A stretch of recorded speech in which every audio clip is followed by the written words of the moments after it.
ಒಬ್ಬ ಜ್ಯೋತಿಷಿ ಹತ್ರ ಹೋದ್ ನಾನು, ಹೋಗಿ ಒಟ್ಟ ನನಗ್ ಕಾಡ್ತೈತ್ ನೋಡಪ್ಪ ಏನಾರ ಹೇಳ. ಅವ ಅಂದ ಬಾಳತನಾಗಿತ್ತಪ್ಪ, ಯಾರು ಬಂದಿದ್ದಿಲ್ಲ, 100 ರೂಪಾಯಿ ಇಡು ಅಂದ. ಅವ ಅಂದ 100 ರೂಪಾಯಿ ಇಲ್ಲ, 50 ಇಡು ಕೊನೆಗೆ ಅಂದ. 50 ಇಲ್ಲ ಅಂದವ. 25 ಇಡು ಮರಯ, ಬೋಣಿಗೆ ಐತಿದ ಅಂದ. ನಮ್ದ ಬಗೋಣ್ಯಾಗ 25 ಇಡು ಅಂದ. 25 ಇಲ್ಲ. 10 ಇಡು ಕೊನೆಗೆ ಹೇಳ್ತೀನಿ ಅಂದವ. ಇಲ್ಲ ಅಂದ. 1 ರೂಪಾಯಿ ಇಟ್ಬಿಡು ಮರ ಹೇಳ್ತೀನಿ ಅಂದ. 1 ಇಲ್ಲ ಅಂದ. ನೀವ್ ಹೋಗ್, ನಿಮ್ಮಂತವ್ರಿಗೆ ಶನಿನೂ ಏನು ಮಾಡಕ್ಕಾಗಲ್ಲ, ಹೋಗ್ ನೀ ಸುಮ್ಮ. ತುಜಾ ಶನಿ ಬಿ ಕುಚ್ ಬೆಗಡ್ಯಾಗ ನೈತೇರ, ಏನು ಮಾಡಂಗಿಲ್ಲ, ಹೋಗಿ ಶನಿ ನಿನಗ. ನಮ್ಮಲ್ಲಿ ಯಾಕೆ ನಿರುತ್ಸಾಹ ಬಂತು? ಈಗ ತಾಯಂದಿರು ಇರ್ತಾರ, ತಾಯಂದಿರು ನೀವ್ ನೋಡ್ರಿ ಮನ್ಯಾಗ, ಈಗ ನೀವು ಈ ಮಾತು ಕೇಳ್ತಿರಿಲ್ಲ, ಆಕಿ ಕಾಲ್ಗುಣದಿಂದ ಬಹಳ ಚಲೋ ಬೆಳೀತು ಮನಿ ಅಂತ ಅನ್ನೋದಿಲ್ಲ. ಏನ ಗುಣ ಕಾಲಾಗಿರ್ತೈತೆ, ಏನು ಪ್ರಿಂಟ್ ಮಾಡಿಸ್ಕೊಂಡು ಬಂದಿರ್ತಾರ ಎಲ್ಲರೇ ಹೋಗಿ ಪ್ರಿಂಟಿಂಗ್ ಪ್ರೆಸ್ನಾಗ. ಏನ ಕಾಲ್ಗುಣದಾಗ ಐತಂದ್ರೆ ಏನಿದರ ಅರ್ಥ? ಆಕಿ ಕಾಲ್ಗುಣದಿಂದ ಮನಿ ಬಹಳ ಬೆಳಿತಪ್ಪ. ಕಾಲಾಗಿರುವುದಿಲ್ಲ, ತಿಳ್ಕೊಂಡಿರ್ಬೇಕು. ಎದಕ್ ಮನಿ ಬೆಳೆದೈತಿ ಅಂದ್ರೆ ಕಾಲ್ಗುಣ ಅಂತ ನಾವ್ ಹೇಳ್ತೀವಿ, ಹಂಗಿರುವುದಿಲ್ಲ. ಆಕಿಗೆ ಗೊತ್ತಿರ್ತೈತಿ ಗಂಡ ಎಷ್ಟು ಇನ್ಕಮ್ ಐತಿ, ಎಷ್ಟು ಖರ್ಚು ಮಾಡಿಸ್ಬೇಕು, ಎಷ್ಟು ಖರ್ಚು ಮಾಡಿದ್ರ ನಾವಿಬ್ರು ದುಃಖ ಇಲ್ಲಾರ್ದಂಗ ಬದುಕ್ತಿವಿ. ಗಂಡನ ಕಡೆಯಿಂದ ಸಾಲ ಮಾಡಿಸಿಲ್ಲ, ಮನಿ ಸಂಸಾರ ನಡೆಸಿದ ಬಿಟ್ಟಿಲ್ಲ, ಮಂದಿಗೆ ಸಂಸಾರ ಹೆಂಗ ನಡೆಸ್ಯಾಳಂತ ತೋರ್ಸಿಲ್ಲ. ಅದನ್ನ ತಾನ ತನ್ನ ಮುಷ್ಟಿಗೆಯೊಳಗೆ ಹಿಡ್ಕೊಂಡು ಬಿಗಿಯಾಗಿ ಗಂಡಗ ಸಾಲ ಮಾಡಿಸ್ಲಾರ್ದಂಗ, ಇದ್ದಿದ್ದ ಖರ್ಚು ಮಾಡ್ಲಾರ್ದಂಗ ಮಾಡಿ ಮನಿ ಕಟ್ಟಾಳಲ್ಲ. ಕಾಲಾಗ ಗುಣ ಇರೋದಿಲ್ಲ, ಬಂದ ಕಾಲವನ್ನು ಅರಿತು ಬದುಕುವ ಗುಣಕ್ಕ ಕಾಲಗುಣ ಅಂತ. ಇವು ನಮ್ಮ ಏನ್ ಮಾಡ್ತಾವ ತಾಯಂದಿರು, ರಿಪಿ ಹಚ್ಚಿ ಅವಕ್ಕ ಒಂದು ಮನಿ ಕಟ್ಟಕ್ ಹೇಳ್ತಾವ. ಅವು ಇವ್ರು ಒತ್ತಾಯಕ್ ಮಾಡದ ಮನಿ ಕಟ್ತಾವ.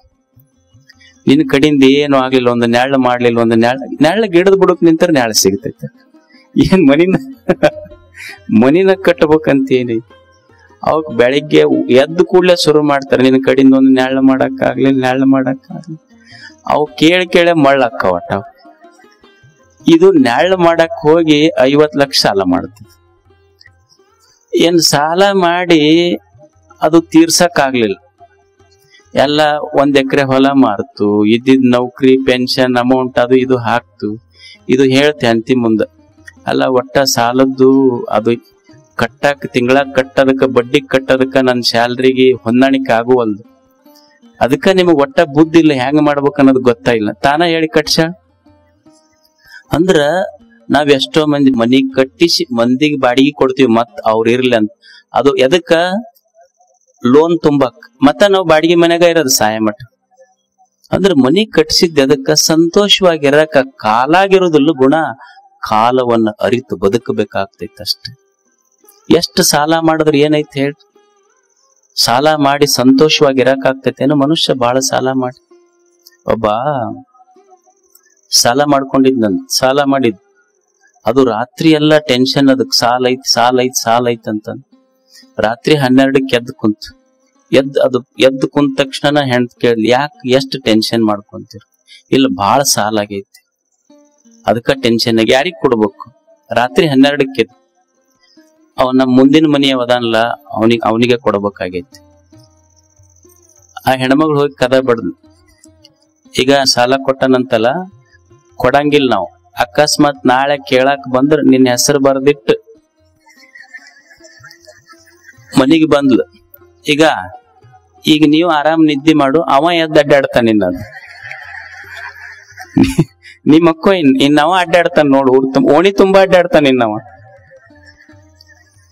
ಸಾಲ ಎಷ್ಟು ಮಾಡಬೇಕಂದ್ರೆ ಮನುಷ್ಯ ಸಾಲ ನಾವು ತೀರಿಸುವಷ್ಟು ಮಾಡಬೇಕೆ ಹೊರತು ನಾವೇ ತೀರಿ ಹೋಗುವಷ್ಟು ಸಾಲ ಮಾಡಬಾರ್ದು. ಕಲಿಬೇಕು ಮನುಷ್ಯ. ಇದು ಸ್ವಾಧ್ಯಾಯ, ಇದು ಸ್ವಾಧ್ಯಾಯ ಅಂತಾರೆ.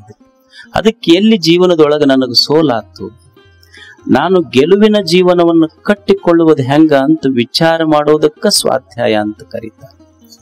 ಇದಕ್ಕ ಆತ್ಮವಿಮರ್ಶೆ, ಆತ್ಮಾವಲೋಕನ. ಇದು ಹೆಂಗ ನಾನು ನನ್ನ ಸೋಲನ್ನ ನನ್ನ ತಪ್ಪುಗಳನ್ನ ತಿದ್ದಿಕೊಂಡು ನಾ ಹೆಂಗ ಬದುಕಬೇಕು ಸಮಾಜದಲ್ಲಿ, ಹೊಸ ಜೀವನವನ್ನ, ಉತ್ಸಾಹದ ಜೀವನವನ್ನ, ಆದರ್ಶದ ಜೀವನವನ್ನ ಸಮಾಜದಲ್ಲಿ ನಾನು ಕಟ್ಟಬೇಕಲ್ಲ, ಹೆಂಗ ಕಟ್ಟುವುದಿದು? ನಿಜಗೊಂಡ್ರು ಒಂದು ಸೂತ್ರ ಬರೀತಾರೆ ಇದಕ್ಕೆ.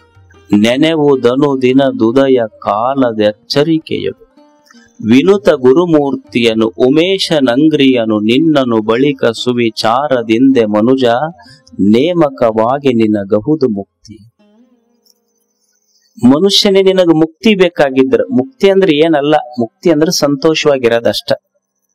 ಮುಕ್ತಿ ಅಂದ್ರೆ ಆನಂದದಿಂದ ಇರೋದು. ನೀ ಆನಂದವಾಗಿದ್ದಿ ಇದೇ ಜೀವನ್ ಮುಕ್ತ ಅವಸ್ಥೆ, ನೀ ಅಳ್ಕೊಂತಿದ್ದಿ ಇದೇ ಬಂಧನ ನರಕಷ್ಟೇ. ಸಂತೋಷವಾಗಿರತ್.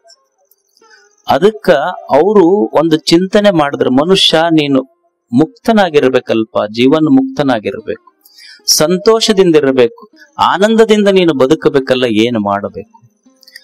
ಅದಕ್ಕೆ ಅವರೊಂದು 3 ಸೂತ್ರ ಹೇಳಿದ್ರು, ಬಹಳ ಚಲೋ ಸೂತ್ರ ಹೇಳಿದ್ರು. ಸ್ವಾಧ್ಯಾಯ ಹೆಂಗ ಮಾಡೋದು?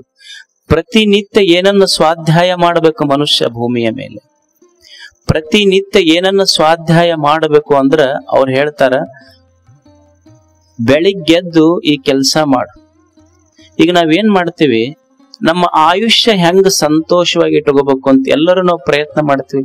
ನಮ್ಮ ಆಯುಷ್ಯದೊಳಗೆ ನಾವ್ ಹೆಂಗ ಸಂತೋಷ ಆಗಿರ್ಬೇಕ್ರಿ ಅಂತ. ಆದ್ರೆ ನಿಜಗೊಂಡ್ರು ಬಹಳ ಜಾಣ್ರು. ಅವ್ರಂತಾರ, ಮನುಷ್ಯನೇ ನೀ ಇಡೀ ಆಯುಷ್ಯ ಹೆಂಗ ಸಂತೋಷವಾಗಿ ಇಟ್ಕೋಬೇಕಂತ ವಿಚಾರ ಮಾಡಕ್ ಹೋಗ್ಬೇಡ. ಮೊದಲು ಈ ದಿವ್ಸ ಕಣ್ಣು ತೆಗೆದಿಯಲ್ಲ, ಈ ದಿವ್ಸ ಹೆಂಗ ಸಂತೋಷವಾಗಿರ್ಬೇಕು ವಿಚಾರ ಮಾಡು. ಬೆಳಿಗ್ಗೆ ಅಕಸ್ಮಾತ್ ನಿನ್ ದೈವಿದ್ದ ಕಣ್ಣು ತೆಗೆದ್ರ ಮುಂದೆ ನಾಳಿದ್ ವಿಚಾರ ಮಾಡುವ.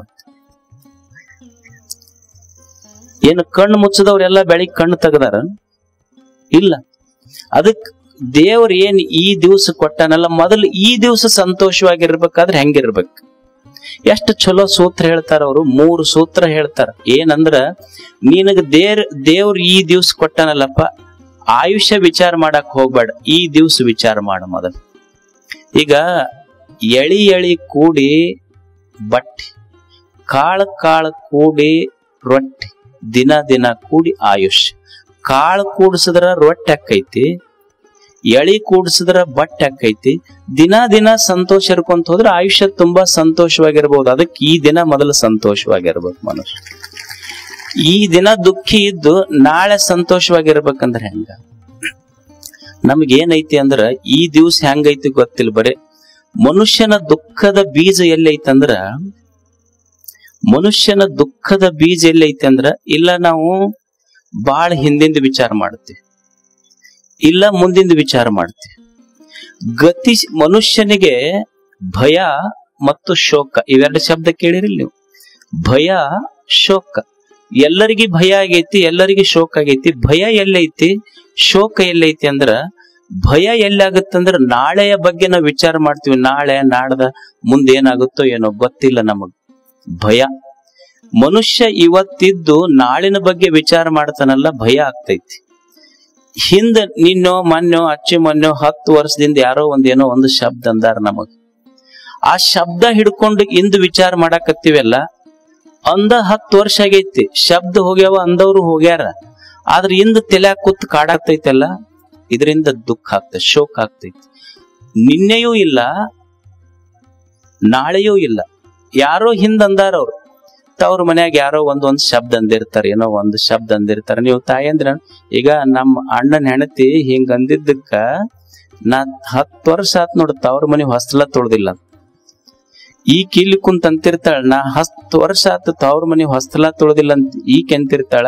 ಅವ್ರ ಅಂತಿರ್ತಾರ, ಬಾಳ ಚಲೋ ಆತ 10 ಹೊಸ ಸೀರೆ ಉಳ್ದು ನಮ್ಮ ಅಂತ ಅವ್ರ ಅಂತಾರ. ಅಂದ್ರ ಹಿಂದಿಂದ ನೆನಸ್ಕೊಂಡು ತಾಪ ಮಾಡ್ಕೊಂತೈತಿ, ಇಲ್ಲ ಮುಂದಿಂದ ಕಲ್ಪಿಸ್ಕೊಂಡು ತಾಪ ಮಾಡ್ತೈತಿ. ಅದಕ್ಕೆ yesterday is dead, tomorrow is not yet born, what you have with you is today.